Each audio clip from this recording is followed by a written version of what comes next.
sheet from her. She does, Tracy Delaney, our consultant, put the sheet with her. Okay, that's okay. I just thought I would just chance to see it last time. All right, review report.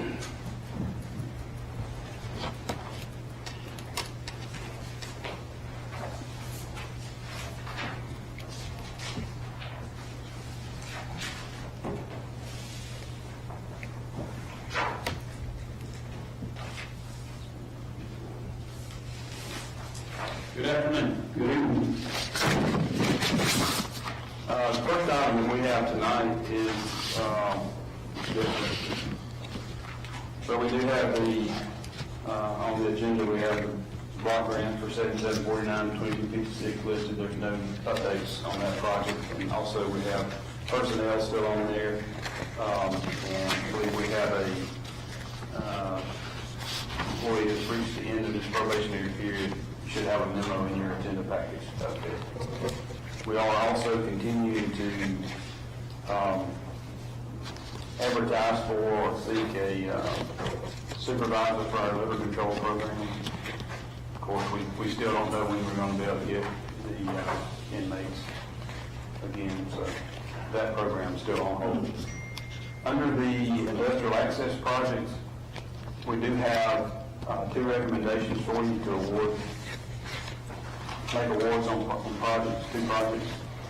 The first is the access project, the industrial access project for Universal Precast.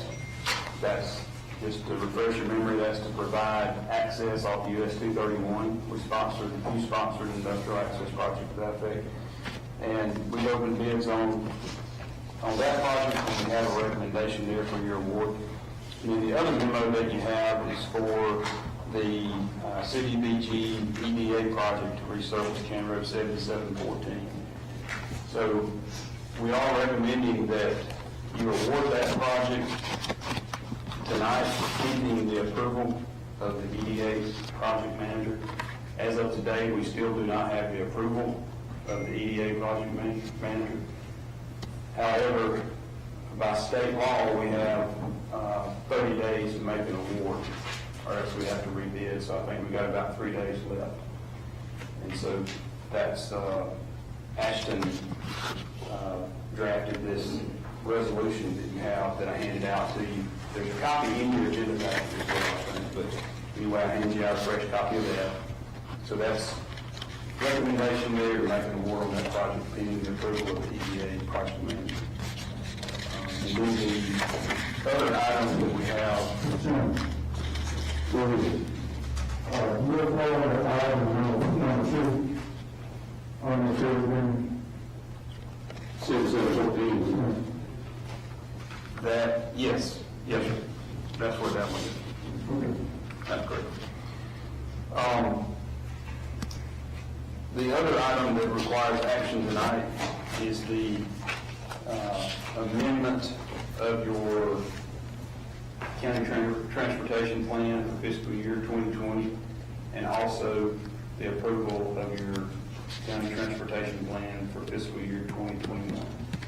And so I handed you out a fresh copy of the copy in your agenda package. It's a little hard to read. Plus, as our contractor's been working on these projects, we've updated the cost of them a little bit, so some of the numbers are a little bit different than the one that we gave you last time. But this is our final draft, and no projects have been added or taken away since the last meeting. Ready? Yes, sir. That's all. Any comments? Okay, thanks. Anyone? I don't have any action items. Just one other thing I'd like to report is we're really filing for our reimbursements from our FEMA disaster declaration this week. So those funds should be coming back to county pretty soon. Questions? Thank you. Alan, you got something to say? No. Mr. Johnson for this meeting? Thank you, sir. McKinsey handed out a petition that County Road map, and I'd asked Chris Oger, we know he's going to come tonight,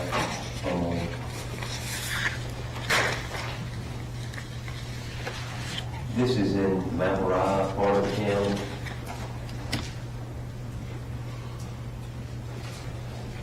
Last week, the people on this road got a letter from 911 that they were going to change the number on that road, and I've had quite a few calls. You can see they brought a petition to the house Sunday morning about 7:30. That, to my knowledge, is everybody on that road.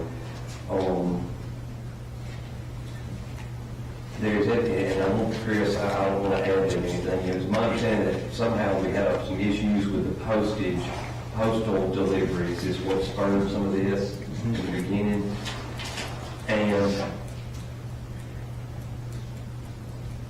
But what I had been asked to talk to Chris about and bring before the commission tonight, and I did talk to Chris, and Thursday we were all working, we know we wanted to get things where we need to go in the future. He knows I want to work with him, but I told Chris, on the other side of this, I felt like I know I was elected to represent my constituents, and I've got 100% of the constituency on a given road has got a problem with something. I've got to go represent their wishes as well. And, what they are saying is that back probably 16 plus years ago, this road number was changed to what it is today, which is 1113 is a small cut-through road that goes kind of north and south between 1101 and 1112.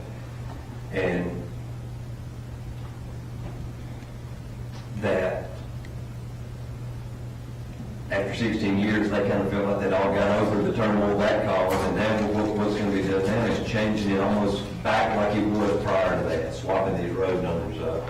And what they have asked me is that could I not work with Chris and the engineer to go out and just better sign that small section of 1113 so that the postal delivery people know, hey, 1113 starts here and ends here, and 11, you put some more signage on 1112 where if there's one of the confusion there might be, can be resolved. But, one of the gentlemen on his porch Friday evening when I was up here talking to the community, and he's kept such meticulous records. He's been living in that house 67 years on that road. He had kept a record of every time they ever had to call the ambulance, what was wrong, where they had to take here his wife to, what the bill was, so he could write it up on his taxes. And he said, look, these 5 occasions in 67 years, the ambulance has found this house, and somehow the bill made my mailbox, and I'm still here, and I don't see what we're changing this for. I said, it's on this county map. They had 7 or 8 different issues of the county road map over the years, and say, it's been this way, just like it was attached to when I had Jordan hand out. And I said, if the delivery person's got a problem, maybe they need to get the road map, and you need to put us some better signs up. We don't want to have everything up here changed, our driver's license and bills, and, they were asking some questions about deeds and surveys and things like that. And Judge Stone had some concern about that, about how this stuff was kept up with after it was changed. And when somebody was doing abstract, they could re-change, would see the changes and make corrections as proper. That's what I was trying to call you about writing this down. But, and they have all said they would be willing to, everybody that I spoke to Friday, the ones that come on the phone, said, wherever we got a sign saying we don't want our road number changed and we feel like the ambulance can find us, and if it can't, we're signing this saying, which is my knowledge that it's not been an ambulance or law enforcement problem to date. Is that correct? It's just been mail, or if we had any 911 issues finding somebody? I haven't looked back in that specific area. But they asked me to bring this up tonight, requesting for them that we try to handle this issue with some better signage through the road department, and that they would be willing to me bring you up there, and then with whatever they need to sign off on, and that's how they want to keep it for their sake. And they said if I could not, and I explained to them the difference in the 911 board and the commission, but they said if I could not handle it in the commission, they wanted to go as a group to the next day 911 board, that they were dissatisfied and wanted to speak. And they also wanted to know why I had not broached this about to them prior to just getting the letter in the mail. And after the 2 hours up here Friday, I would appreciate giving me a heads up. Let me make a ride with you ahead of time, maybe try to squelch some of this before it gets 19, but that's,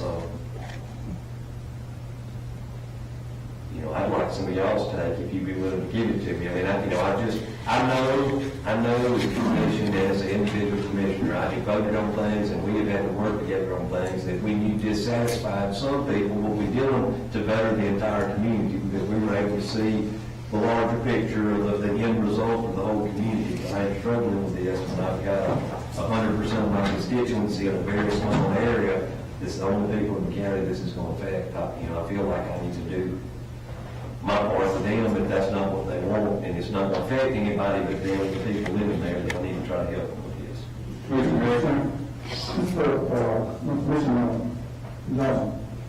don't you listen to the district? Why don't you, and the engineers get together and get with their constituents up there? And whatever the other side would know about this, and we just pass it. Thank you. Why will it change after 16 years, and is it something new? We were not aware of the issues up there until we got a call from a resident out there. That's what got us into looking into it, finding that the post office had different records, they had everything as one road number. We had something like, they were saying it was 1112, I think the post office had 1113. And then when I actually rode out there, I realized that the road number follows about 3 or 4 different roads. I understand. Okay. So I agree. Yes, you get together, you all solve that problem. Yes, sir. And then bring it back to us, and we want to talk about the table. Evidently, at some point, maybe 4 or 5 commissioners prior to me in my district, there was a small section of that dirt road was paved. And when it was paved, that small section that was paved was renumbered. And it created a big issue of confusion similar to this back at that time, and that was kind of their argument. It seems like we're just getting begun. And even one of the gentlemen said, that road number was changed.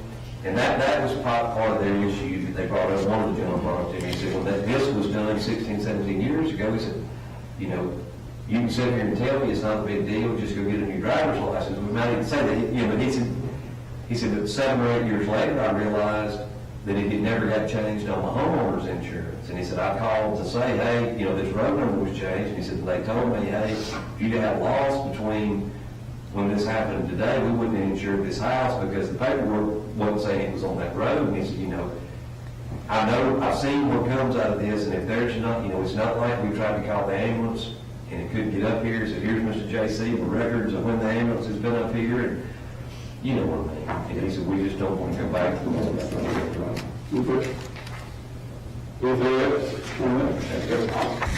Any other commissioner have any report? Okay, we'll continue. It's not a report.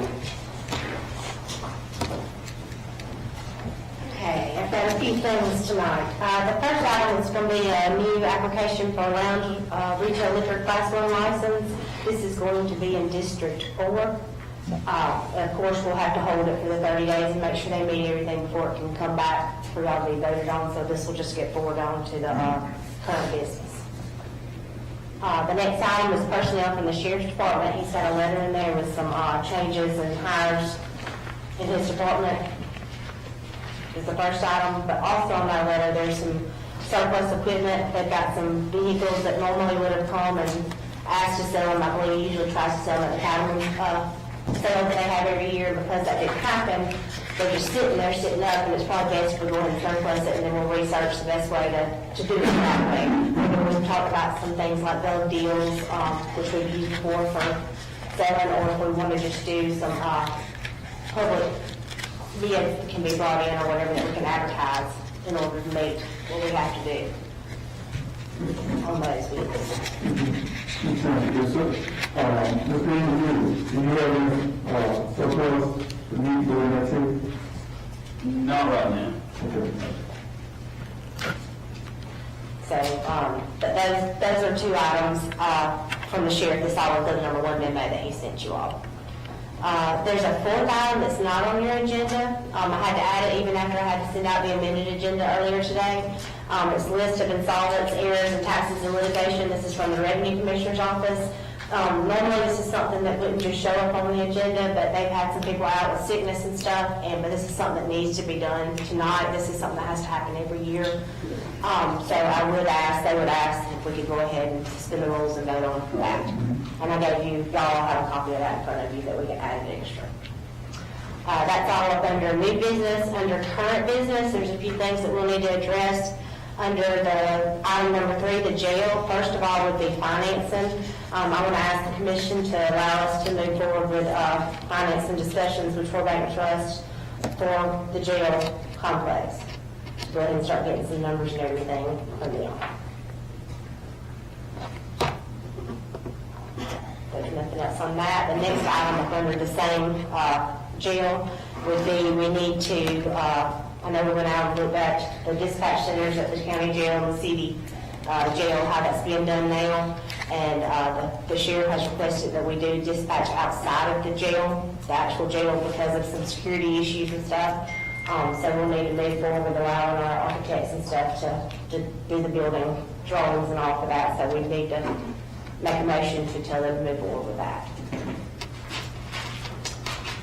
If y'all don't have any questions on that, the next item that I'll address will be the vacation of a portion of 3341. We'll actually have a public hearing at the next commission meeting for anybody that wants to come and talk about that. So we'll add that on our agenda. So there'll be no action, just let me know that we'll have a public hearing. We don't need to have an action to have a public hearing, do we? No, we've already set they've already taken action to set the public hearing, and then depending on the public hearing, they'll probably go ahead and address the resolution. Right, so we'll have the 3341 at the next commission meeting. Now, that'll get disposed of unless there's a question, which I mentioned y'all, we've already, Russell's had communication with the Coffee County engineer on that road, and the engineer talked to the commissioner in whose district that road is, and they have no objection. In fact, they concur with the petition for Pike County to close that one. Just an update, I don't have anything further on 1159, so it's on hold. I'll check on that. Okay.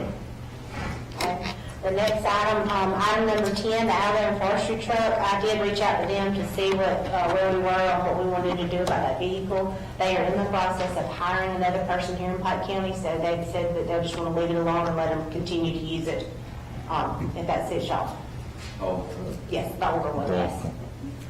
So we'll come off the agenda. Yes, I'll take that off the agenda if that's all right with all of y'all. they're using Pike County. Yes, they will use it in Pike County. This person will be hired in for Pike County and then will be used in Pike County. Let's see. On the hazard mitigation plan, do we need to take any action tonight on that? No, it's not, but she'll go ahead and submit it for approval.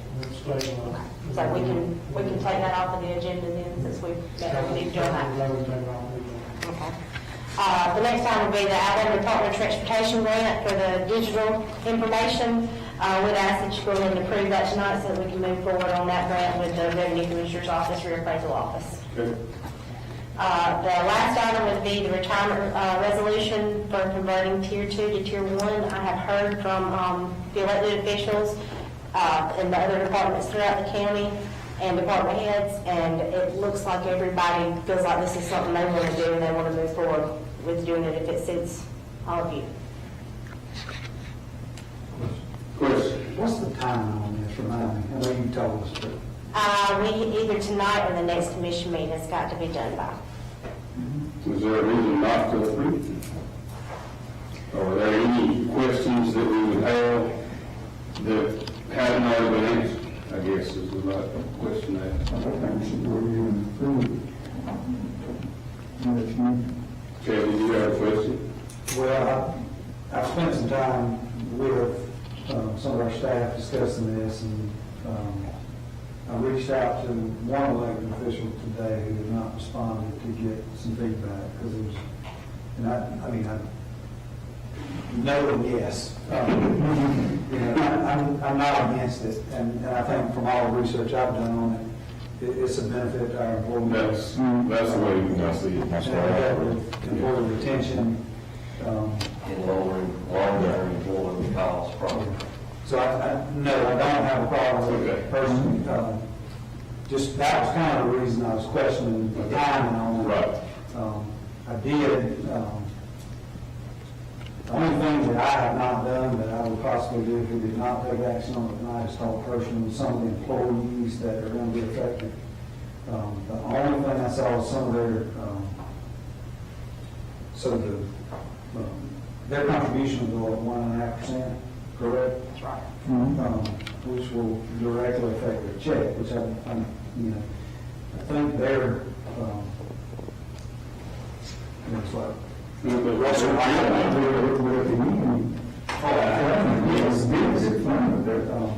I don't have any doubt, like, I'll talk about all of this department just to make sure, since, he's in here, but we don't get a surprised employee who says, nobody talked to me. I know you have. I know you have. That's the only thing. Again, I'm not against taking action on it tonight. That's not what I'm saying. I'm just, making sure those employees have been reached out to by their department heads. So you guys not done that. Have y'all talked to the ones that are affected? I have talked, we have one in the commission office that it'll affect, and they were on board with doing it because of the benefits. Now, I don't know if you've had a chance to talk to any of yours, or if you want that opportunity to talk to yours. Well, I've mentioned it to a couple of them, and I'm not sure, I don't have the list in front of me, I'm not sure that every single one has been made aware of it. The ones that I talked to are in favor of it. They, And that's kind of the point. What I want to make sure is that every one of those employees will be notified. I know I wouldn't want to be surprised. We're not have any idea of that, so. I mean, obviously, we got to make a decision, not necessarily based off the polling of those employees, and that's not, I want to reiterate, that's not what I'm saying. And I know it's not going to happen right now. If we vote on it tonight, It will have to, after October 1 is when the rate change would happen on the checks. can I make a comment? Absolutely. Since you asked it, my understanding was that if it was approved, if it was something you guys wanted to do and you approved it, then we would have an opportunity to go talk to the people that it affects, and there would be time before it kicks in. I don't know if you could change your decision at some point, but we would be prepared to immediately, if you approve it tonight, we will tomorrow, I'll reach out to everybody that it affects to make sure that everybody knows and get their feedback. Would it be something, let me ask this, would it be something that you could do and send an email to the affected employees and say that we're going to vote on this next meeting, and if they have any concerns to reach out to you, and that way you've got an opportunity, everybody knows, it's coming straight from our office. Yep. And that it's going to affect their check. And it won't happen, you can lay out all those details so that everybody's getting the same spiel to all the ones affected, and then give them an opportunity, if they so wish, to give us feedback. I think we're going to find that everybody that we're going to have, because of the benefits, everybody's going to be enjoyable. I hate to get a call that says, hey, we should get an opportunity to tell you X, Y, or Z before you all take action on that. I agree. Especially since we've got time. That's if we didn't have time. Yeah, we would need to go ahead and do it and just get an answer, just the feedback, before, the next, we don't need to vote on it first, because you would be adopting a resolution that you cannot revoke. It's there and you can't come back and change it. Just from the conversation, I think even if our decision was to hold employees, and that will be our deciding factor, that it's going to happen, but I'm not saying that's how we make our decision. Yeah. Some of the department heads have spoken, elected officials have spoken to their employees, and I've not had anybody that has spoken to their employees have anything negative to say. You've got a few more people than a lot of people, and probably some lower paid people that it could affect their checks some more. But there is a benefit to it. Yeah, long-term benefits are good, but it's going to affect the trade. Okay. So we can do that, we can send that out and work with the department heads and let them know what's going on too. Okay. So that'll be fine. That's all I think I have. So any further questions for the administrator? Okay, thank you. Now, this mitigation public hearing and the Pike County Commission's work session is now closed, and we will reconvene at 6 p.m. for the regular meeting.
And stay in control of your home wherever you are. User-friendly interface allows easy navigation for lights, locks thermostat, video, and garage doors. Never worry about leaving your garage door open or the front door unlocked. Your mobile app can send alerts to your phone for alarm and no alarm events. Know when your children arrive home from school with video response. Make sure your home is powered by Troy Cable Security for ultimate access, awareness, and protection.